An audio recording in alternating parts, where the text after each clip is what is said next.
भाग्यशाली है, मैं हिंदी में बोलूंगा चलेगा? आपको समझ में आए तो अच्छी बात है, नहीं आए तो भी आप मेरा जरा अभिनंदन कर रहा हूं, मेरी हिम्मत द्वारा आपको धन्यवाद दे रहा हूं। हम सब जानते हैं कि आज के बदलते दौर में रेल वैसे तो कायदे से कि आज से 70 साल पहले आना चाहिए। इतना पवित्र मंदिर वास्तव में मुझे आज इतना आनंद आया, ऐसा लगा कि मैं मेरी माँ के घर आ गया हूँ, मेरे अपने परिवार में आया हूँ, ऐसा आनंद आया।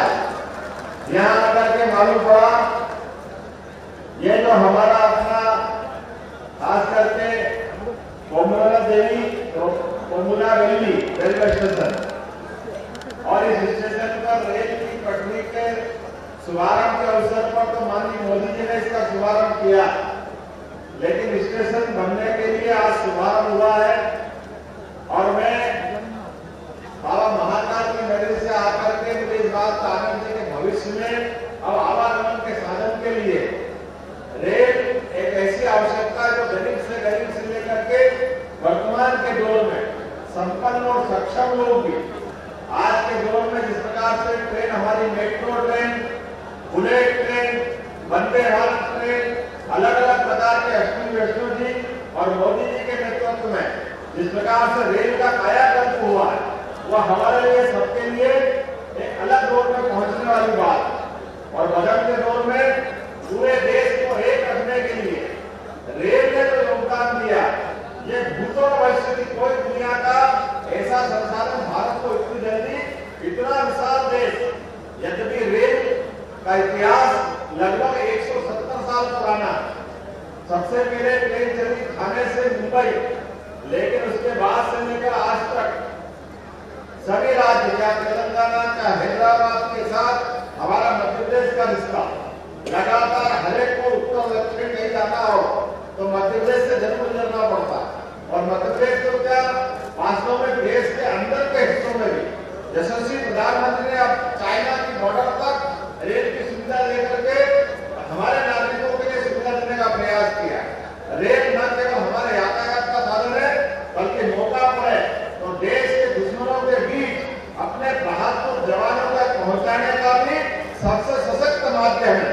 मुझे इस बात की प्रसन्नता है कि हमारे आने वाले समय में जब विकास की बात करेंगे, आज तो 1.5% की बात रहेगी, लेकिन भविष्य में इंडस्ट्री चलेगी और भी विकास होगा, तो रेल की पटरियों के माध्यम से भविष्य में विकास के दरवाजे खुलेंगे।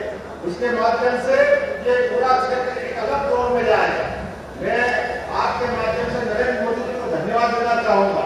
यद्यपि मैं आया दर्शन करने, लेकिन किशन रेड्डी जी ने कहा कि स्टेशन का भी आपको भूमि पूजन करना है। आने वाले समय में मैं उम्मीद करता हूँ शीघ्र ये स्टेशन भव्य बनेगा और बड़ी संख्या में ये यात्री आएंगे, जिसके माध्यम से न केवल शुरुआत मिलेगी, बल्कि बड़े पैमाने पर भविष्य के लिए रोजगार, धंधे, आप अपन सब कल्पना कर सकते हैं। आने 2 फेल्यूर हुए माननीय नरेंद्र मोदी जी के, एक फेल्यूर हुआ उनका 14 से लेकर 19 तक का। उसके पहले का समय हम याद करें, मोदी जी के पहले बांग्लादेश, पाकिस्तान, श्रीलंका, ये सारे देश हमारे से आंख नहीं मिलाते थे। आज की स्थिति क्या हुई है, वो पाकिस्तान जो हाथ दिखाता था, आतंकवादी हमले करता था, अब घर में घुस के मारने का हिम्मत अगर किसी ने आई तो भारत में मोदी जी के नेतृत्व में आई है। हमारे अपने लोग, मैं यादव मित्रों के बीच में जानता हूँ कि आपके बीच बात कर रहा हूँ तो मुझे अलग दोष आता है बात का। हम सब जानते कि 5000 साल पहले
कि हमारी संस्कृति कभी किसी को अपमानित करने वाली संस्कृति नहीं है।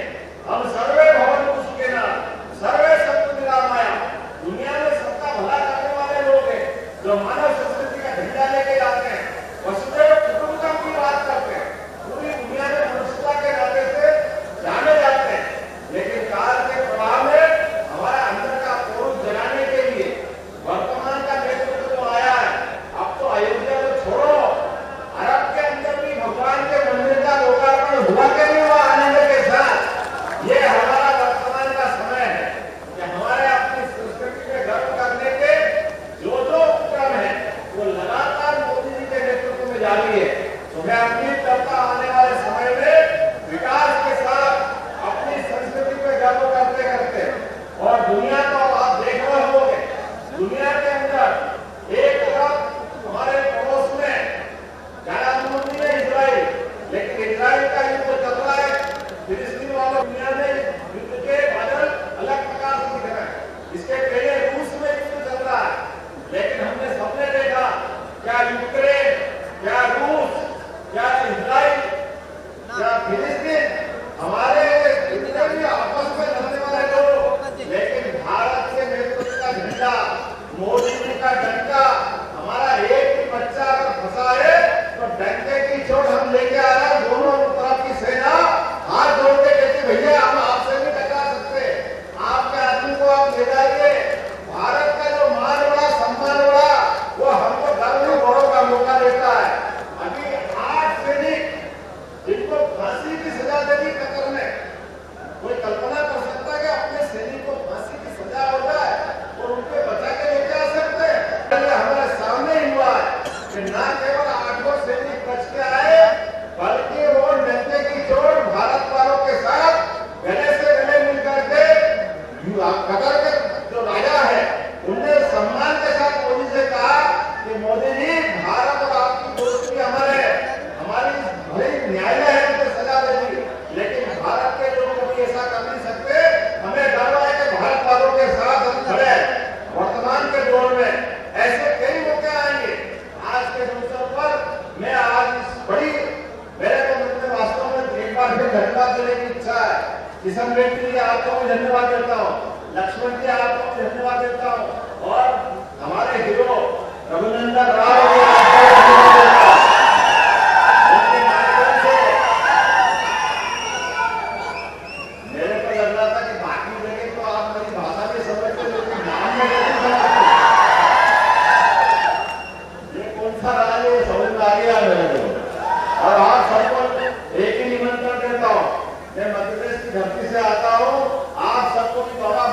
जी दर्शन का निमंत्रण देता हूँ। आप सब आइए, धूम धड़ाके से आइए।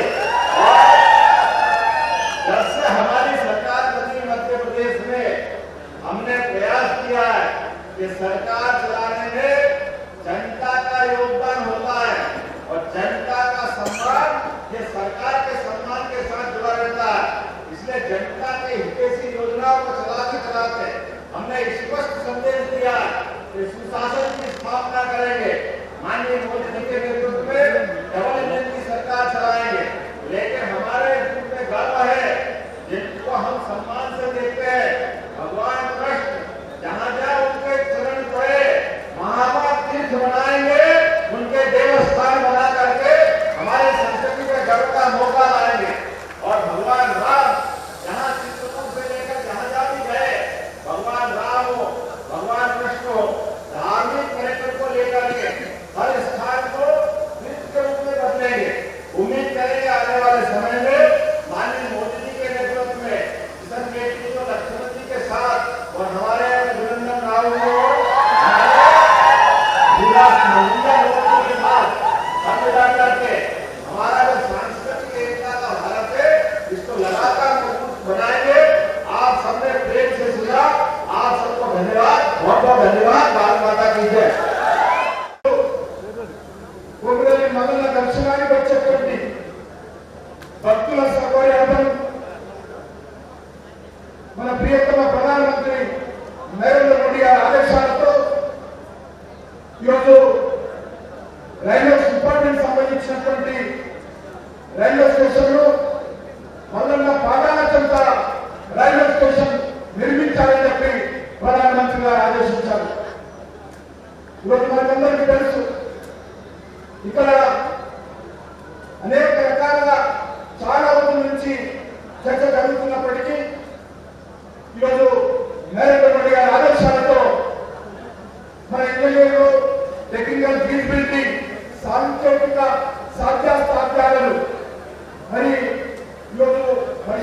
తర్వాత నరేంద్ర మోడీ గారు ఇక్కడ రైల్వే స్టేషన్ నిర్మాణం చేయాలని ఆలోచించడం జరిగింది. రైల్వే శాఖ మంత్రి అశ్విని వైష్ణవ్ గారు కూడా దీనికి ఎంతో సహకరించి ఈ యొక్క రైల్వే స్టేషన్ నిర్మాణానికి వారు కూడా మద్దతు తెలియజేయడం జరిగింది. కొమరవెల్లి కొండ ప్రాంతంలో ఉంది, చుట్టుపక్కల ఏకవాళ్ళ ఉందని ఈ రైల్వే స్టేషన్ కట్టడంలో సాంకేతికంగా టెక్నికల్ గా ఫీజిబిలిటీ కాదని చెప్పి కూడా గతంలో నివేదిక రావడం జరిగింది.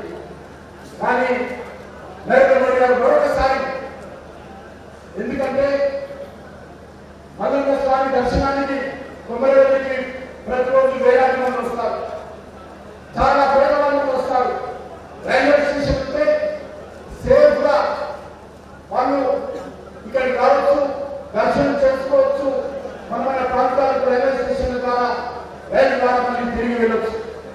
దీనికోసము ఈరోజు సంవత్సరంగానే అధికారులు మరి చాలా సానుకూలంగా మరి సంవత్సరంగానే जनवरी को और हमारे रेल शाखा के मंत्री अश्विनी वैष्णव को, सभी अधिकारियों को, हमारे तेलंगाना की जनता की ओर से मैं हृदय से धन्यवाद देना चाहता हूँ। आज इस रेलवे स्टेशन का निर्माण का भूमि पूजन का कार्यक्रम किया है। ఎందుకంటే ప్రధానమంత్రి గారు కలిసినప్పుడు ఈ యొక్క కొమరవెల్లి మల్లన్న స్వామి యొక్క విశిష్టత, భక్తులకు సౌకర్యాలు ఇక్కడ రైల్వే స్టేషన్ అవసరం విషయం వారు చెప్పడం జరిగింది. వారు ఈ విషయంలో చెప్పారు, ఇక్కడ టెక్నికల్ గా ఫీజిబిలిటీ లేదంటున్నారు. అంటే మరి వారు ప్రత్యేకంగా అశ్విని వైష్ణవ్ గారిని పిలిపించి ప్రధానమంత్రి గారు ఖచ్చితంగా అక్కడ రైల్వే స్టేషన్ నిర్మాణానికి చర్యలు తీసుకోండి, టెక్నికల్ గా ఏ చిన్న ఫీజిబిలిటీతో ఆ రకంగా ప్లాన్ చేయాలని చెప్పడం జరిగింది. ఈరోజు రైల్వే మీకు తెలుసు, ప్రధానమంత్రి గారు స్వయంగా ఈ రైల్వే లైన్ గతంలో ప్రారంభించిన విషయాన్ని కూడా మనం చేస్తా ఉన్నాం. అంతేకాకుండా ఈరోజు తెలంగాణలో రైల్వే లైన్లు చాలా తక్కువగా ఉన్నాయి. దీన్ని పెన్షన్ కోసము గతంలో చాలా నిర్లక్ష్యం జరిగింది. రైల్వే విషయంలో నరేంద్ర మోడీ గారి ప్రభుత్వం రాకముందు చాలా నిర్లక్ష్యంగా ఈ తెలంగాణకు యోచనతో రైల్వే లైన్ వేరేది అప్పుడున్నటువంటి కాంగ్రెస్ పార్టీ ప్రభుత్వం. కానీ నరేంద్ర మోడీ గారు వచ్చిన తర్వాత తెలంగాణకు అత్యంత ప్రాధాన్యత ఇచ్చి ఈ యొక్క రైల్వే లైన్ నిర్మాణం కోసం అనేక రకాల చర్యలు తీసుకుంటున్నాం. సుమారు 40 రైల్వే స్టేషన్లు ఆధునీకరించేటువంటి ప్రయత్నం చేస్తా ఉన్నాం. సికింద్రాబాద్ రైల్వే స్టేషన్ 720 కోట్లు, నాంపల్లి రైల్వే స్టేషన్ 350 కోట్లతో, కాచిగూడ రైల్వే స్టేషన్ 450 కోట్లతో, కొత్తగా చల్లపల్లి రైల్వే టెర్మినల్ కూడా నిర్మాణం చేసిన విషయాన్ని మనం చేస్తా ఉన్నాను. అది వచ్చే ఫిబ్రవరిలో లేక వచ్చే మార్చిలో ఆ యొక్క నూతన చల్లపల్లి రైల్వే టెర్మినల్ నిర్మాణాన్ని కూడా ప్రజలకు డెడికేట్ చేయబోతా ఉన్నాం. మీకు మనం చేస్తా ఉన్నాను, 2014లో ఆ రోజు ఉన్నటువంటి కాంగ్రెస్ పార్టీ హయాంలో మన తెలంగాణ రైల్వే బడ్జెట్ 250 కోట్లు, ఈరోజు సుమారు 6,000 కోట్లకు ఈ యొక్క బడ్జెట్ నరేంద్ర మోడీ గారు వచ్చిన తర్వాత పెంచడం జరిగింది. నరేంద్ర మోడీ గారు వచ్చిన 9 సంవత్సరాల్లో 30,000 కోట్ల రూపాయలు ఈ తెలంగాణ అభివృద్ధి కోసం కేంద్ర ప్రభుత్వం ఖర్చు పెట్టిన విషయాన్ని మనం చేస్తా ఉన్నాం. మొట్టమొదటిసారిగా మెదక్ నేను స్వయంగా వచ్చి మెదక్లో రైల్వే స్టేషన్ నేనే ప్రారంభించాను. ఈరోజు సిద్దిపేట లైన్ కూడా నరేంద్ర మోడీ గారు ప్రారంభించిన విషయాన్ని మనం చేస్తూ ఉన్నాం. బడ్జెట్ కేటాయింపులతో పాటు అత్యంత ప్రతిష్టాత్మకమైనటువంటి కార్యాలయాన్ని కూడా నరేంద్ర మోడీ గారి ప్రభుత్వం ఈ ప్రాంతంలో ఇస్తా ఉంది. మీకు తెలుసు, రీజనల్ రింగ్ రోడ్ 26,000 కోట్ల రూపాయలతో తెలంగాణ అభివృద్ధిలో గేమ్ చేంజర్ గా regional ring road Tripura road కూడా నరేంద్ర మోడీ గారి ప్రభుత్వం తెలంగాణ ప్రజలకు అంకితం చేయబోతుందని ఎంతో కష్టపడి ఆ రోజు రీజనల్ రింగ్ రోడ్ కోసం ప్రధానమంత్రి గారితో మాట్లాడితే 26,000 కోట్ల రూపాయలు రీజనల్ రింగ్ రోడ్ వేయాలని చెప్పి ప్రధానమంత్రి గారు ఆదేశించారు. దురదృష్టం ఏంటంటే అధికారం ఉన్నటువంటి అప్పటి ప్రభుత్వం ల్యాండ్ అక్విజిషన్ లో 1 రూపాయి ఖర్చు పెట్టకుండా నిర్లక్ష్యం చేయడం జరిగింది. అందుకే ఈరోజు అది ఆలస్యమైంది. కానీ కేంద్ర ప్రభుత్వం కేటాయించినటువంటి 25,000 కోట్ల రెడీ అవుతాయి.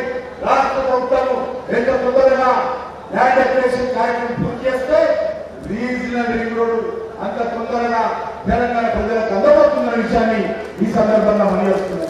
కాకుండా ఏదైతే రీజనల్ రింగ్ రోడ్ వస్తా ఉందో ఆ రింగ్ రోడ్డు బట్టి రింగ్ రైలు కూడా రేపు రోజు ఏపోతా ఉన్న విషయాన్ని సందర్భంగా మనవిస్తున్నాం. రీజనల్ రింగ్ రోడ్ వచ్చిన తర్వాత సుమారు 8-9 జిల్లాలు కనెక్టివిటీ చేస్తూ రింగ్ రైలు కూడా తెలంగాణకు నరేంద్ర మోడీ గారి ప్రభుత్వం ఇవ్వాలని నిర్ణయం చేస్తున్నది. ఎంత తొందరగా రీజనల్ రింగ్ రోడ్ పూర్తయితే అంత తొందరగా ఆ యొక్క రోడ్డు సైడ్ గా రింగ్ రైలు కూడా ఏర్పాటు చేస్తామనే విషయాన్ని ఈ సందర్భంగా మనవిస్తున్నాం. తెలంగాణలో ఉన్నటువంటి అన్ని రైల్వే స్టేషన్లు వైఫై ఫ్రీ వైఫై ఇచ్చిన విషయాన్ని మనం చేస్తా ఉన్నాం. అదే కాకుండా ఈరోజు మరి రైల్వే లైన్లో అనేక రకాల దేశాన్ని కనెక్టివిటీ చేస్తుంది. వేరే నుంచి కూడా రైతుల ఉత్పత్తులు తీసుకుపోయే ప్రయత్నం చేస్తాం. సిద్దిపేట మరోబాద్ నుంచి కూడా ఈ యొక్క రైతుల ఉత్పత్తులు కూడా ఈ రైళ్ల ద్వారా రవాణా చేసేటువంటి ప్రయత్నం చేస్తామన్న విషయాన్ని ఈ సందర్భంగా నేను మనవిస్తున్నాను. ఈరోజు ఇక్కడ కట్టేటువంటి రైల్వే స్టేషన్ రోడ్డు నిర్మాణం దేవాలయం వారు కూడా పక్కా రోడ్డు నిర్మాణం కూడా చేయబోతున్నామనే విషయాన్ని సందర్భంగా మనవిస్తున్నాను. అంతేకాకుండా ఈరోజు ఈ యొక్క ప్లాట్ఫామ్ అద్భుతంగా వస్తుంది. प्लेटफॉर्म भाई जनरल मैनेजर से अनुरोध करता हूँ इस प्लेटफॉर्म को जैसा प्रोग्राम मनाना का कल्चर है जो आध्यात्मिक दृष्टिकोण से है वैसे ही इसको डेकोरेट करते हुए इस रेलवे प्लेटफॉर्म को निर्माण करना चाहिए, ये मेरा अनुरोध है। दूसरा इधर booking counter ticket booking counter इधर ఏర్పాటు చేయబోతున్నాం। అదే కాకుండా ఇక్కడ వెయిటింగ్ హాల్ ఇతర అన్ని సౌకర్యాలు ఈ రైల్వే స్టేషన్ ఏర్పాటు చేస్తాం। అంతేకాకుండా ఈ రైల్వే స్టేషన్ లో వైఫై కూడా ఈ భారత ప్రభుత్వం తరఫున నరేంద్ర మోడీ గారు ఇవ్వబోతున్నారనే విషయాన్ని సందర్భంగా తెలుస్తున్నాం। అత్యంత అద్భుతంగా ఈ యొక్క రైల్వే స్టేషన్ వస్తుంది। ఎందుకంటే ఈరోజు ఈ యొక్క మల్లికార్జున స్వామి భాగాల చెంత నరేంద్ర మోడీ గారి ప్రభుత్వము రైల్వే స్టేషన్ అత్యంత ఆధునికంగా ఈ యొక్క నిర్మాణం జరగబోతా ఉంది। కాబట్టి మీ అందరికీ కోరుతా ఉన్నాను, దీనికి అన్ని రకాల సహకారం అందించండి। రైల్వే డెవలప్మెంట్ విషయంలో నరేంద్ర మోడీ గారి ప్రభుత్వం తెలంగాణ పూర్తిగా తెలంగాణలో ఉన్నటువంటి ప్రజలకు మెరుగుపరచడం కోసం సౌకర్యాలు కట్టుబడి ఉన్న విషయాన్ని సందర్భంగా పనిచేస్తూ మరి తెలంగాణ जनता की ओर से मैं आदरणीय मध्य प्रदेश मुख्यमंत्री आदरणीय मोहन यादव जी को डॉक्टर मोहन यादव जी को मैं हृदय से कीमती समय निकालकर हमारा मुंबई में आया और इतना ही नहीं मल्लिकार्जुन स्वामी जी का आशीर्वाद दिया है। आशीर्वाद लेने के बाद इस उद्घाटन कार्यक्रम में आए। मैं इसके लिए तेलंगाना जनता की ओर से मैं मोहन यादव जी को धन्यवाद देता हूँ। फिर एक बार मैं इस रेलवे स्टेशन को मंजूर करने के लिए जो आदरणीय प्रधानमंत्री नरेंद्र मोदी जी को और हमारे रेलवे मिनिस्टर अश्विनी वैष्णव जी को तेलंगाना की जनता की ओर से मैं हृदय से धन्यवाद देते हुए मैं विराम दे रहा हूँ। जय हिंद, भारत माता